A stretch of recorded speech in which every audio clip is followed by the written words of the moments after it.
lewat, lenyaplah ia. Aku mencarinya, tetapi tidak ditemui. Perhatikanlah orang yang tulus dan lihatlah kepada orang yang jujur. Sebab pada orang yang suka damai akan ada masa depan. Tetapi pendurhaka akan dibinasakan bersama-sama, dan masa depan orang-orang fasik akan dilenyapkan. Orang-orang benar diselamatkan oleh Tuhan. Ia adalah tempat perlindungan mereka pada waktu kesesakan. Tuhan penolong mereka dan meluputkan mereka. Ia meluputkan mereka dari tangan orang-orang fasik dan menyelamatkan mereka, sebab mereka berlindung padanya. Demikian pembacaan Mazmur. Kita kembali memuji Tuhan dari Kidung Jemaat nomor 57, bait pertama sampai yang kedua.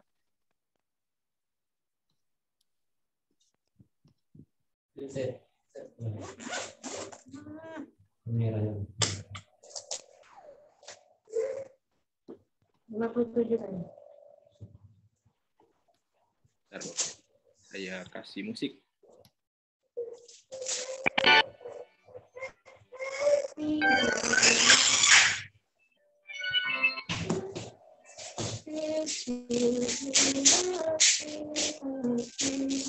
Yesus yang mendambakan bersih dan arahkan padamu hati dan seluruh indera, hingga kami yang di dunia kau dekatkan pada surga.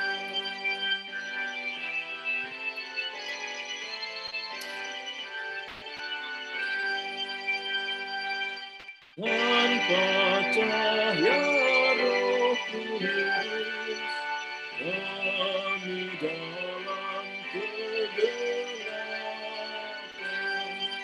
Biar oleh sabda-Mu akal budi Kau cerahkan, hingga Tuhan kuasai karya dan ucapan kami.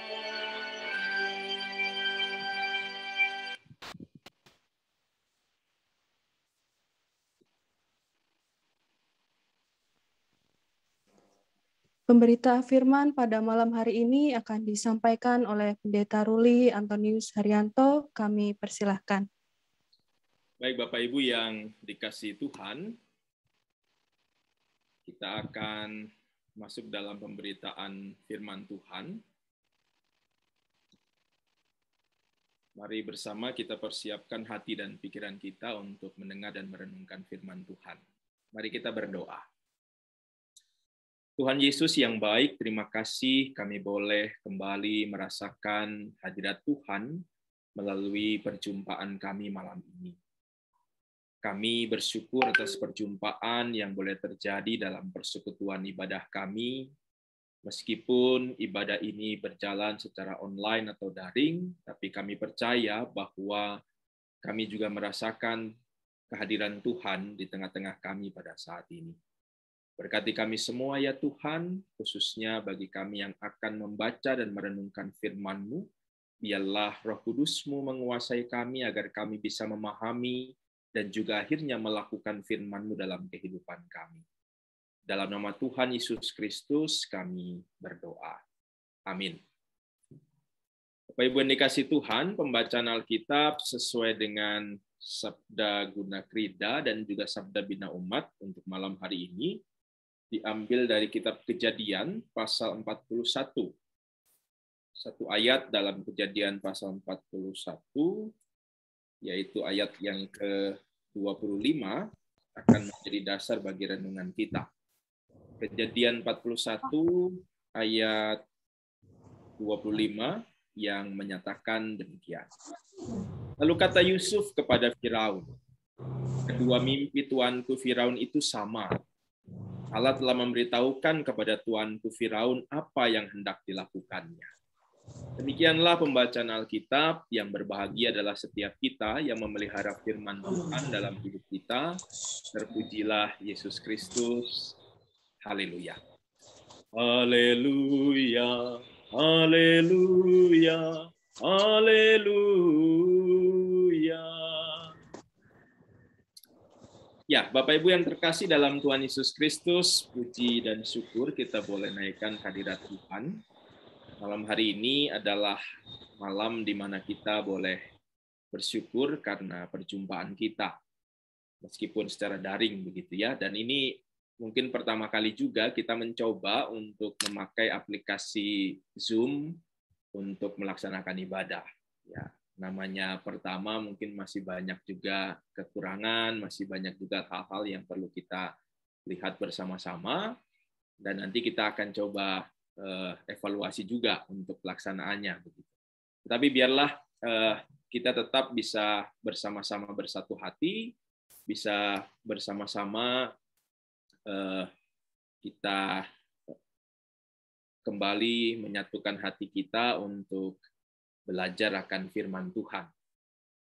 Saya mengajak kita untuk tadi membaca dari kitab Kejadian pasal 41 ayat 25. Satu ayat yang menjadi dasar renungan kita pada malam hari ini, yang merupakan salah satu bagian dari satu perikop yang bercerita tentang satu tokoh dalam Alkitab yang juga saya yakin kita kenal bersama-sama, begitu ya.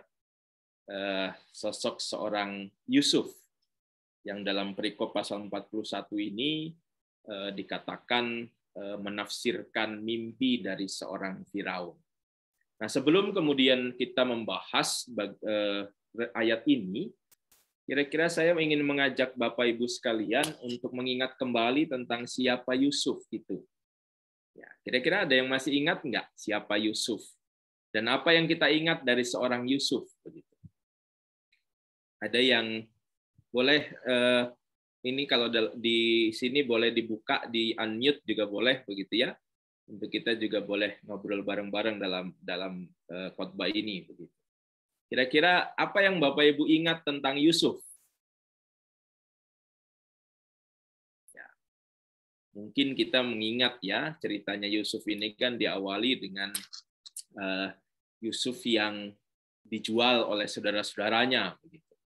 Tapi kemudian Yusuf melewati sebuah perjalanan yang pada akhirnya membuat dia bisa menjadi seorang pejabat di Mesir. Jadi ada proses yang diceritakan dalam kitab Kejadian tentang seorang bernama Yusuf ini. Jadi Yusuf ini adalah anak dari Yakub, anak ke-11 begitu ya. Dan dia boleh dikatakan sosok seorang anak yang memang sangat-sangat disayangi oleh Yakub. Sehingga hal itu yang kemudian membuat Yusuf itu dicemburui oleh saudara-saudaranya yang lain.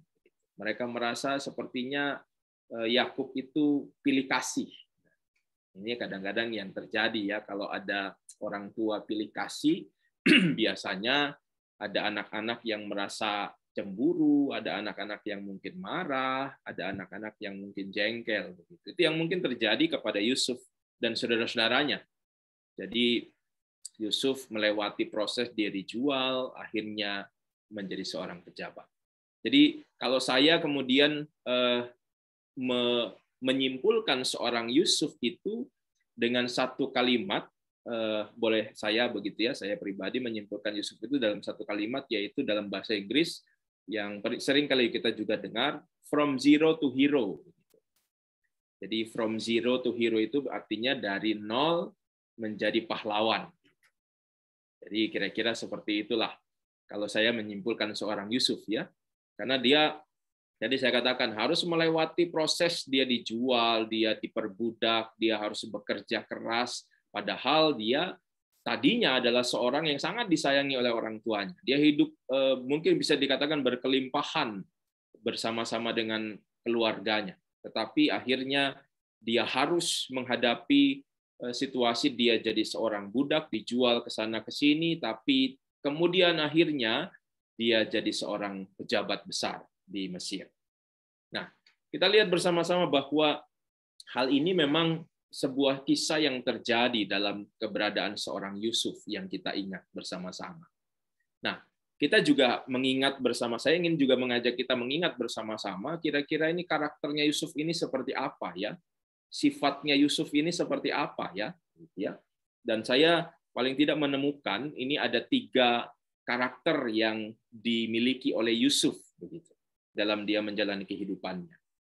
Yang pertama, Yusuf adalah sosok yang boleh dikatakan orang yang bisa menyesuaikan diri dengan baik.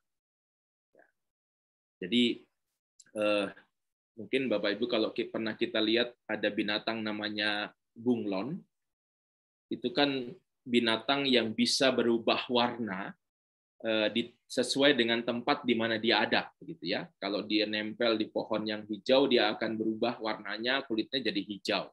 Kalau dia mungkin nempel di tempat yang lain warnanya berbeda, dia akan juga menyesuaikan seperti itu. Jadi itu proses menyesuaikan diri.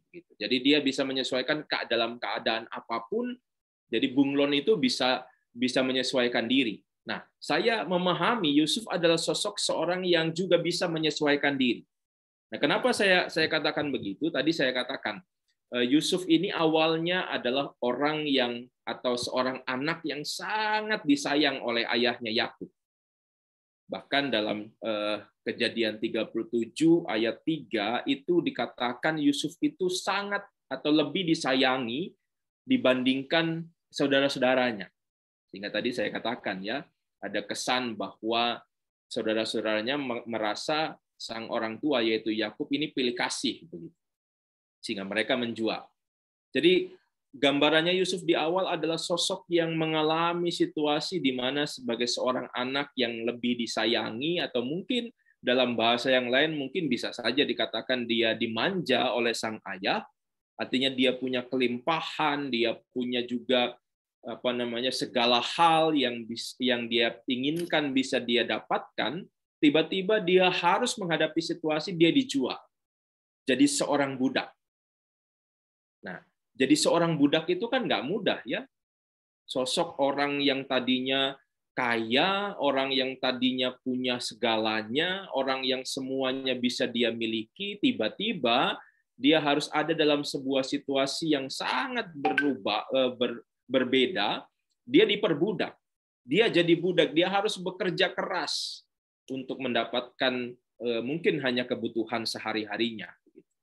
Jadi dia mengalami situasi seperti itu. Jadi dari seorang yang sangat kaya, sangat dimanja, sangat bisa mendapatkan apapun, tiba-tiba dia harus kerja keras jadi seorang budak. Dan menurut saya itu bukan hal yang mudah. Mungkin Bapak Ibu kalau pernah mengalami situasi-situasi seperti itu, kita juga pasti tidak mudah untuk menghadapi. Saya juga pernah dengar ada seorang sahabat juga bercerita bagaimana kehidupannya juga mengalami situasi seperti itu. Tadinya orang tuanya sangat kaya, bisa punya segalanya, tiba-tiba usahanya ditipu orang, usahanya ambruk, sehingga akhirnya mereka nggak punya apa-apa, harus menjual semua barang-barang di rumah, dan itu nggak mudah diterima. Menyesuaikan sebuah pola hidup itu nggak mudah. Tetapi kita lihat bagaimana Yusuf ternyata bisa menjalani situasi itu. Dia bisa menyesuaikan diri. Saya coba mencari mulai dari ayat pasal 37 sampai pasal 41 ini, saya nggak menemukan satu ayat pun yang menunjukkan Yusuf ini ngeluh.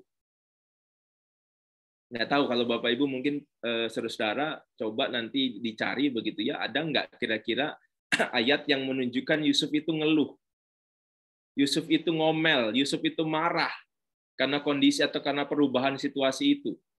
Saya nggak menemukan itu. Dan ini membuat saya merasa bahwa ini Yusuf memang sosok yang merasa dia bisa sesuaikan dirinya. Apapun kondisinya, situasi yang harus dihadapi, dia bisa terima itu. Dia nggak mengeluh. Dia nggak kemudian protes sama Tuhan. Dia nggak kemudian marah-marah sama Tuhan.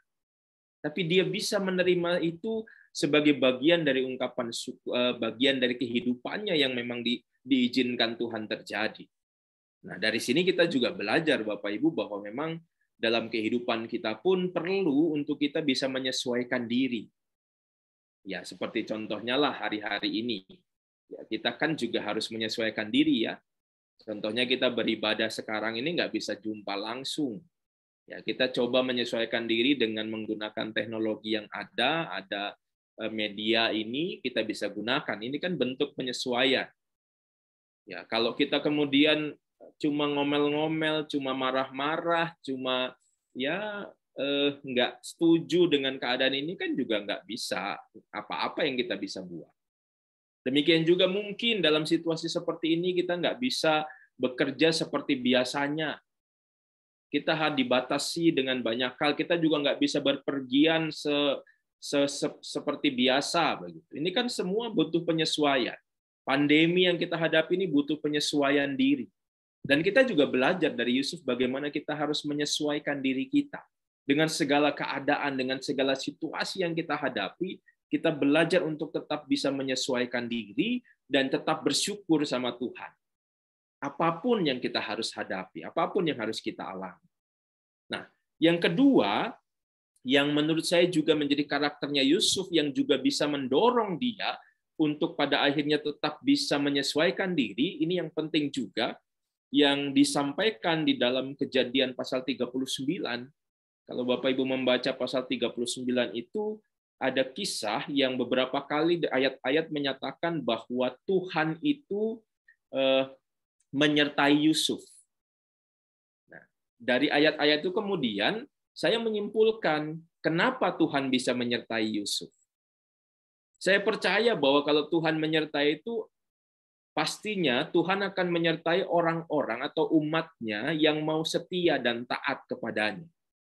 Nah, itulah yang kemudian saya simpulkan sebagai karakter yang kedua yang saya dapatkan dari seorang Yusuf.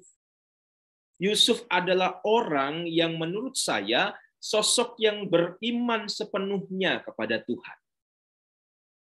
Jadi dia benar-benar beriman sama Tuhan. Jadi dia bisa menyesuaikan diri karena dia percaya apapun yang terjadi ini Tuhan punya rencana yang baik buat saya. Ya, ini kan sama juga dengan kisah Abraham misalnya.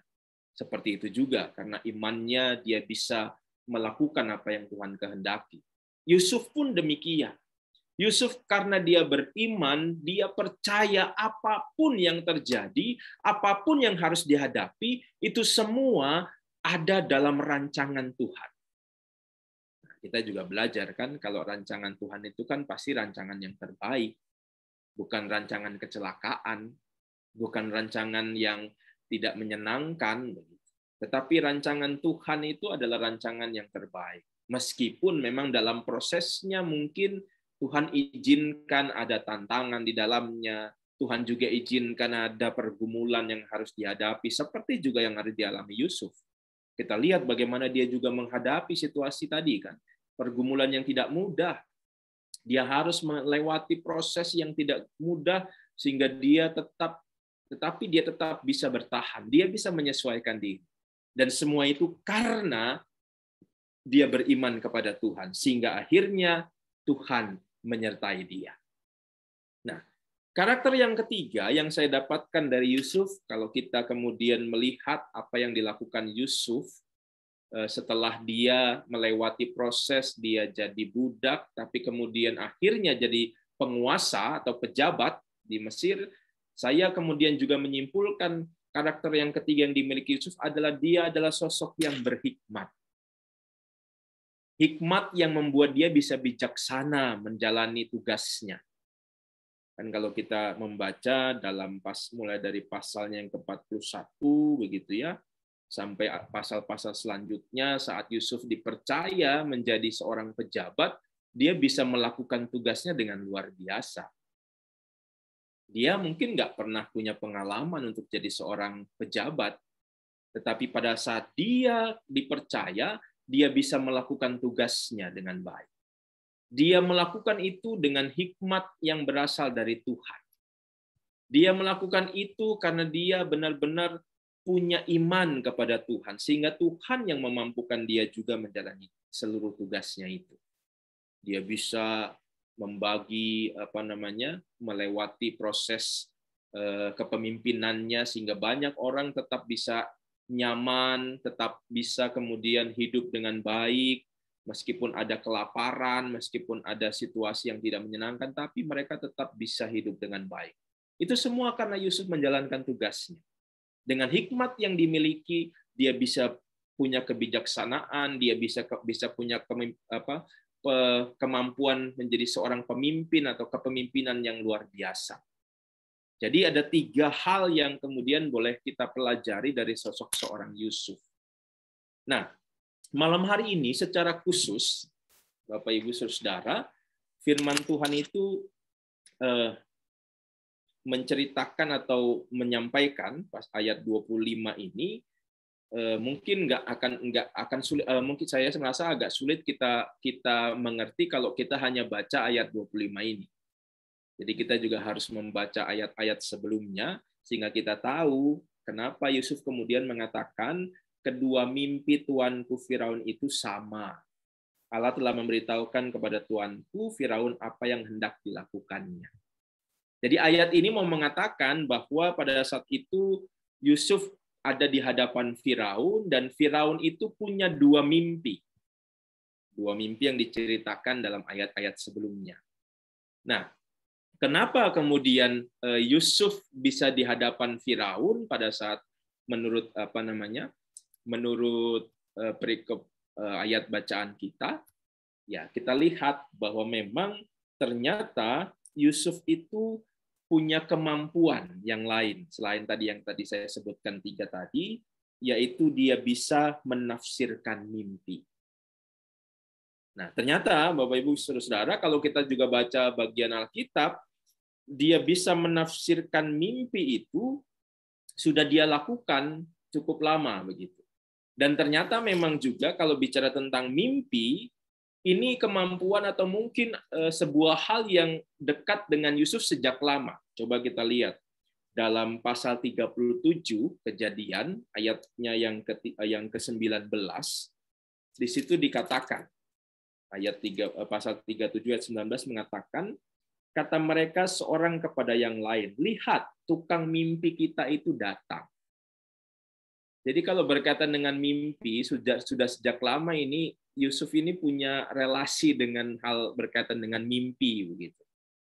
Jadi waktu dia sebelum dijual itu, dia punya mimpi bahwa ada bintang-bintang, 11 bintang yang akan menyembah 1 bintang, begitu ya. Dan menurut saudara-saudaranya kemudian dia dikenal sebagai seorang yang tukang mimpi. Dan ternyata di kemudian hari berkaitan dengan mimpi ini membuat sebuah hal yang sangat bermanfaat buat Yusuf pada saat itu. Karena dengan dia bisa hidup mungkin dekat dengan perihal mimpi ini, pada akhirnya dia bisa punya kemampuan menafsirkan mimpi. Dan ini kemudian dilihat bahwa saat dia bisa menafsirkan mimpi, akhirnya hal ini juga yang membuat Yusuf akhirnya bisa diangkat Firaun jadi seorang pejabat. Ini bayangin Bapak Ibu ya, gara-gara cuma nafsirkan mimpi, dia jadi pejabat. Ya. Kalau zaman dulu di Indonesia, orang yang suka nafsirkan mimpi ini pasti dicari orang yang suka mau pasang togel begitu. Kalau senang togel itu kan biasanya cari orang yang bisa nafsirkan mimpi. Jadi saya ingat zaman dulu itu, kalau dalam dulu kan ada namanya Porkas, ada SDSB, ya sekarang ada togel begitu ya. Dulu itu saya ingat ada buku mimpi itu yang banyak orang punya untuk menafsirkan. Ini mimpi ini nomornya berapa begitu. Nah, kalau zaman-zaman itu kan seperti itu, tapi zamannya Yusuf waktu itu, seorang Yusuf yang bisa menafsirkan mimpi jadi seorang pejabat. Nah, bayangin ya, kalau zaman sekarang ini terjadi, wah luar biasa. Tapi ini ya, kita lihat bagaimana ada kemampuan yang dimiliki oleh seorang Yusuf, yaitu menafsirkan mimpi. Dan kita lihat bahwa ternyata meskipun dia punya kemampuan, dia punya kehebatan itu, karena menafsirkan mimpi, kalau di dalam cerita ini nggak semua orang bisa. Bahkan ahli-ahlinya Firaun sendiri nggak bisa nafsirkan mimpinya Firaun. Artinya ini kan sebuah kemampuan yang luar biasa. Dan dengan kemampuan yang luar biasa itu ternyata juga Yusuf nggak menjadi pribadi yang sombong. Bahkan kalau kita lihat dalam pasal 41 ayat 16, kita lihat waktu Firaun mengatakan bahwa hanya engkau yang bisa menafsirkan mimpi, apa yang dikatakan Yusuf dalam pasal 41 ayat 16? Bukan sekali-kali aku, melainkan Allah juga yang akan memberitakan kesejahteraan kepada Tuanku Firaun. Jadi kita lihat, meskipun Yusuf punya kehebatan, dia nggak sombong. Dia nggak merasa bahwa itu adalah kehebatan dari dirinya sendiri. Dia merasa bahwa kehebatan itu berasal dari Tuhan. Jadi artinya bahwa kita juga diingatkan kalau kita juga punya kemampuan, kita punya kehebatan, kita punya kepintaran, kita mungkin diberikan talenta yang dari Tuhan. Jangan jadi orang yang sombong. Tapi biarlah kita juga merasa bahwa itu adalah karunia Tuhan. Hanya karena Tuhan kita bisa melakukan itu. Bukan karena saya, bukan karena kehebatan kemampuan saya, tapi karena Tuhan. Dan kalau kita sudah diberikan talenta dan karunia itu, kita percaya bahwa memang itulah yang dianugerahkan Tuhan. Saya kemudian mengingat hari Minggu yang lalu, Bapak Ibu Saudara, firman Tuhan kan bicara tentang talenta. Firman Tuhan bercerita tentang bagaimana ada tuan yang kemudian mempercayakan talenta masing-masing 5, ada 2, ada 1. Itu kan menggambarkan talenta. Dan hari ini ada relasi yang menurut saya juga berhubungan dengan khotbah hari Minggu yang lalu bicara tentang talenta, bahwa Yusuf pun diberikan talenta oleh Tuhan. Yusuf diberikan karunia talenta bisa menafsirkan mimpi. Dan kita lihat kalau Yusuf, belajar dari Yusuf begitu ya, kalau kita menggunakan talenta kita dengan baik dan benar, maka kita lihat itu akan bermanfaat buat kita. Nah, saya juga menyadari, saya percaya bahwa setiap kita, Bapak Ibu Saudara, itu juga diberikan talenta oleh Tuhan. Masing-masing kita punya talenta dan karunia. Mari kita juga belajar untuk menggunakannya dengan baik dan benar. Untuk belajar dari Yusuf yang menggunakan semua itu juga dengan benar. Sehingga itu bermanfaat. Dan kalau kita kemudian diberikan talenta, ya tadi kita juga belajar bahwa jangan pernah lupa bahwa talenta itu berasal dari Tuhan. Jangan pernah lupakan bahwa Tuhan yang memampukan kita, yang juga membuat kita bisa melakukan itu semua. Sehingga kita nggak jadi pribadi yang sombong, pribadi yang kemudian angkuh, tetapi pribadi yang tetap rendah hati, menyadari bahwa semua hanya karena Tuhan, dan karena Tuhanlah kita bisa melakukan dan juga menjalani kehidupan kita. Inilah firman Tuhan yang boleh kita sama-sama dengarkan pada malam hari ini. Belajar dari Yusuf, belajar dari mimpi, dan belajar bagaimana kita menggunakan talenta dan karunia yang Tuhan sudah berikan buat kita semua. Biarlah kita diberkati dengan firman Tuhan malam hari ini, dan biarlah kita juga boleh terus menjalani kehidupan kita, menyesuaikan diri seperti halnya yang diajarkan Tuhan melalui Yusuf pada malam hari ini buat kita semua. Tuhan memberkati kita. Amin.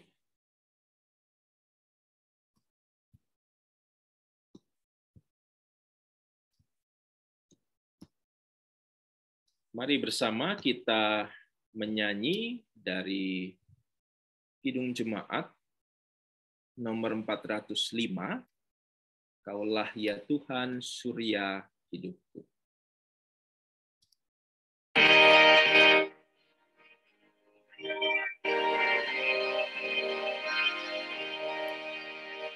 Kaulah ya Tuhan surya hidupku, asal Kau ada yang lain tak perlu. Siang dan malam Engkau ku kenal, di hadirat-Mu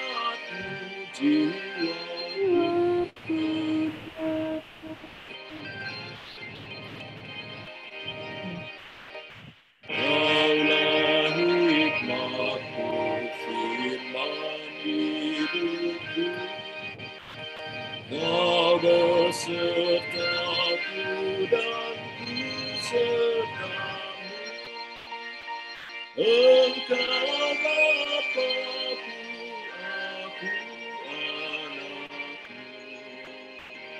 Denganmu Tuhan ku satukan. Mari bersama kita bersatu dalam doa. Kita naikkan doa syafaat kita. Mari berdoa.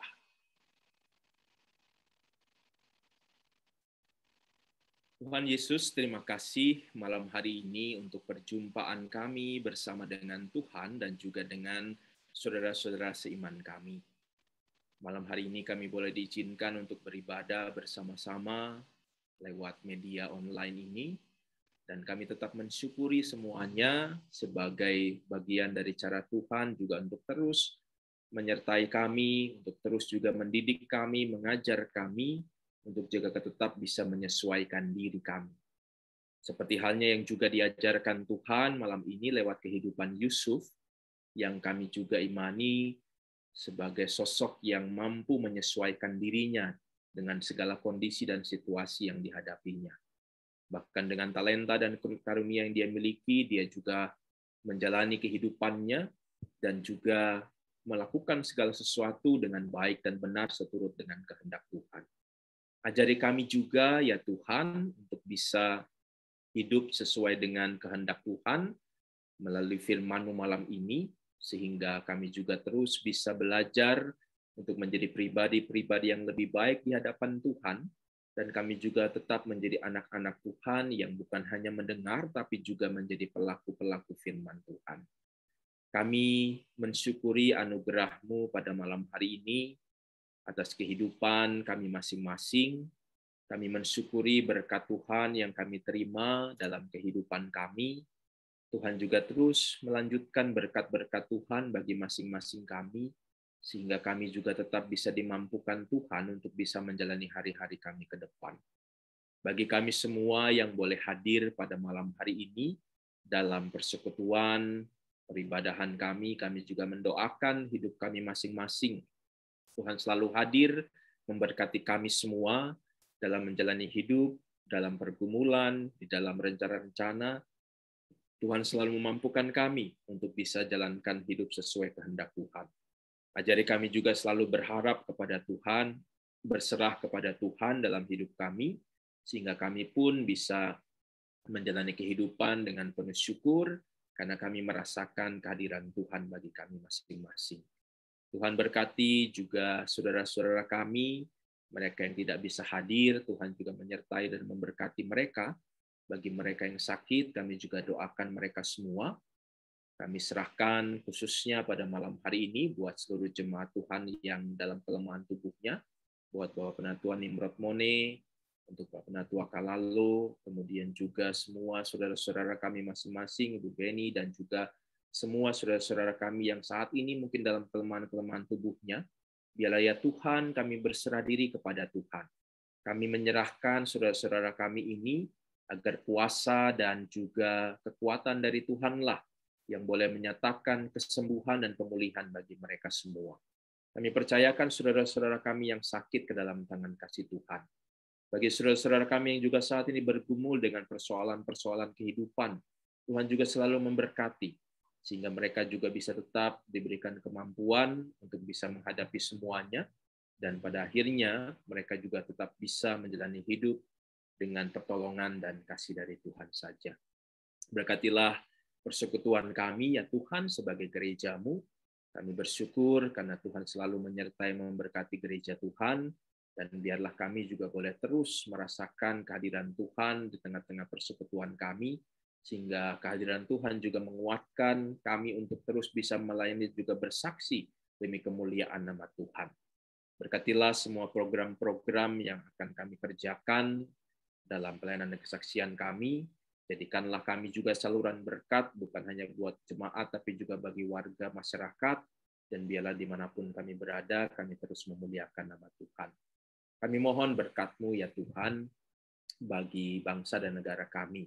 Kami juga doakan pemimpin-pemimpin bangsa ini, kami doakan juga khususnya bagi tenaga-tenaga medis, aparat negara TNI dan Polri. Kami doakan mereka semua, khususnya juga kami doakan daerah kami, Bangkalan, Kecamatan Kamal, dan juga Desa Banyu Aju ini. Tuhan berkati selalu, agar kami juga bisa tetap merasakan kehadiran Tuhan yang memulihkan kami semua. Ya Bapa dalam surga, kami percayakan semua doa kami ini dalam tangan kasih Tuhan. Juga bersama dengan setiap seruan dan doa anak-anak Tuhan dalam keberadaan hidup masing-masing, dan kami serahkan semuanya ke dalam tangan kasih-Mu, biarlah Tuhan sempurnakan dengan doa yang sudah Tuhan ajarkan. Bapa kami yang di surga, dikuduskanlah nama-Mu. Datanglah kerajaan-Mu, jadilah kehendak-Mu di bumi seperti di surga. Berikanlah kami pada hari ini makanan kami yang secukupnya, dan ampunilah kami akan kesalahan kami, seperti kami sudah mengampuni yang bersalah pada kami. Dan jangan bawa kami dalam pencobaan, tapi lepaskan kami daripada yang jahat. Karena Engkaulah yang mempunyai kerajaan dan kuasa dan kemuliaan sampai selama-lamanya. Amin. Saya serahkan kepada liturgus.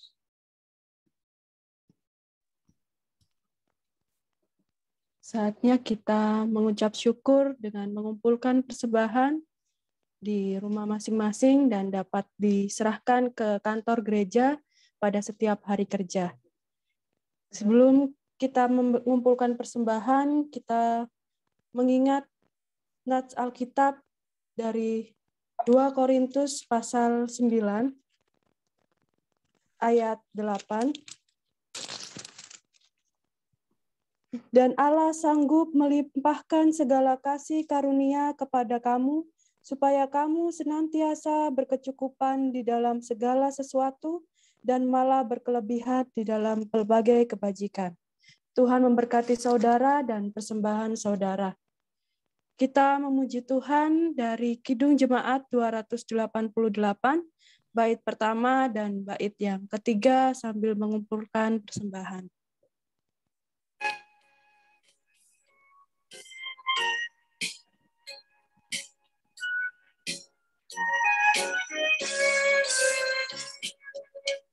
Mari puji Raja persembahan bawalah, ditebusnya jiwa raga, maka puji namanya.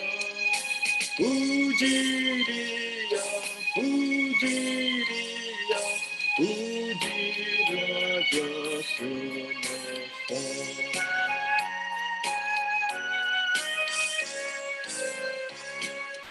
Sebagai Bapa yang penyayang, siapa kita iakan, tangan kasih-Nya menatang di tengah bahaya.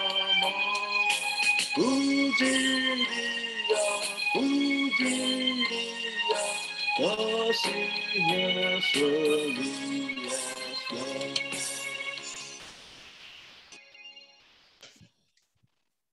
Kita akan mendoakan persembahan kita, mari kita berdoa. Terima kasih ya Bapa, karena di tengah pandemi ini Engkau tetap mencukupkan kehidupan kami. Engkau juga selalu mencurahkan anugerah-Mu dalam kehidupan kami, sehingga kami anak-anak-Mu tidak merasa kekurangan ya Bapa. Bapa, baru saja kami telah mengumpulkan persembahan, walaupun tidak sebanding dengan berkat yang Engkau berikan, tapi kami percaya Engkau mau terima dan kuduskan ya Bapa. Terima kasih ya Bapa, kami serahkan persembahan syukur hati kami ini hanya di dalam nama Tuhan Yesus Kristus, sumber hidup dan berkat. Amin.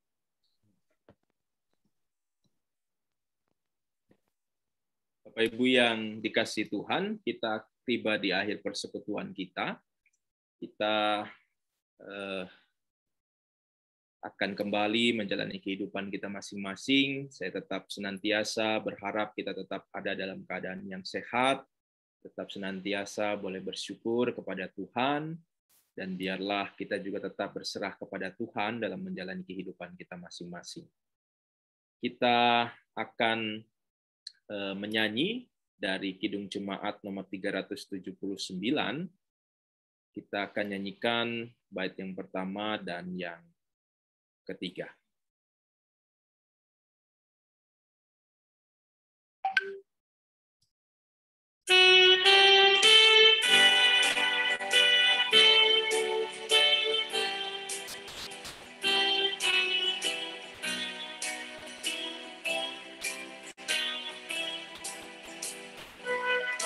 Dibimbing oleh Tuhan, dan yang berharap tak henti akan mendapat pertolongan,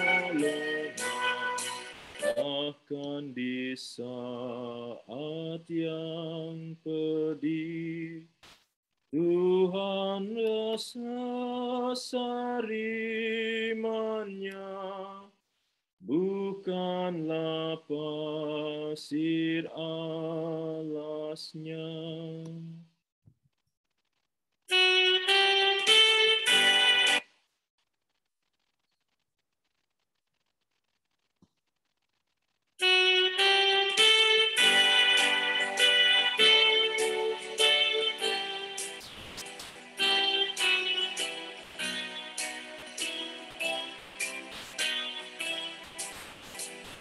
Biar jiwamu kau tenangkan, tabahkan hati yang sendu, yang maha tahu kau andalkan, kasihlah cukup bagimu. Tuhan telah memilihmu, dan Ia tahu yang perlu.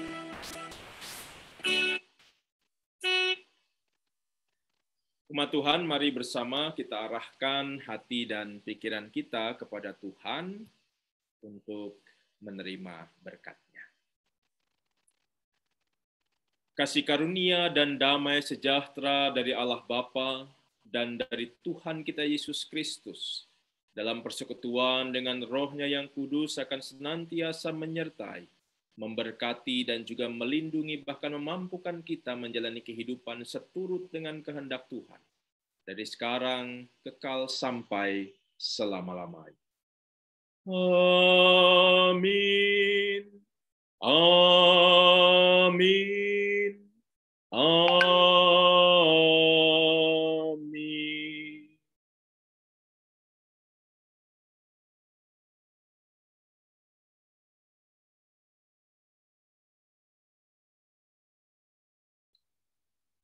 Ibadah kita selesai. Tuhan memberkati Bapak Ibu sekalian. Silahkan membuka speakernya masing-masing. Kita bisa ngobrol bareng-bareng setelah ini. Monggo.